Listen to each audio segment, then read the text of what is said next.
1000 கோடி ரூபாய் பட்ஜெட்ல தயாராக இருக்க மகாபாரத கதையில வரும் பீமன் கதாபாத்திரத்துல மோகன்லால் நடிக்க உள்ளதாக ஏற்கனவே தகவல்கள் வெளியாகி இருந்தது. இந்த நிலையில தெலுங்குல முன்னணி நடிகராக வலம் வரும் நாகார்ஜுனாவும் இந்த படத்துல நடிக்க இருப்பதாக சொல்லப்படுது.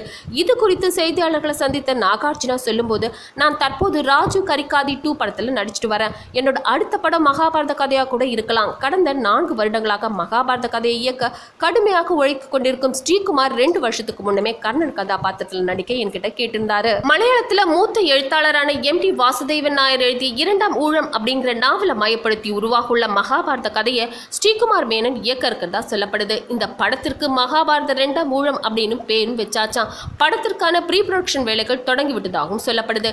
இதெல்லாம் ஒரு பக்கம் இருக்க, படத்திற்கான திரைக்கதையும் வேகமா தயாரிட்டு வருது. இந்த நிலையில தற்போது என்ன தொடர்பு கொண்ட வாசுதேவன் மகாபாரத கதையில நடிப்பதற்காக என்னோட டேட்ஸ் கேட்டிருந்தாரு.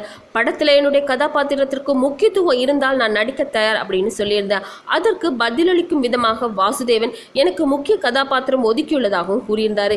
இது குறித்து படக்குழு என்ன மீண்டும் தொடர்பு கொள்ளும் போது அதிகாரப்பூர்வ தகவலை தெரிவிக்கிறதா சொல்லியிருக்காரு நாகார்ஜுனா. இந்த நியூஸ் பத்தின உங்களோட கமெண்ட்ஸை மறக்காம சொல்லுங்க. கூடவே இந்த லைக் ஷேர் இதெல்லாம் பண்ணிட்டு ஞாபகமா நேட்டிவி ஃபார் சேனலையும் சப்ஸ்கிரைப் பண்ணிடுங்க.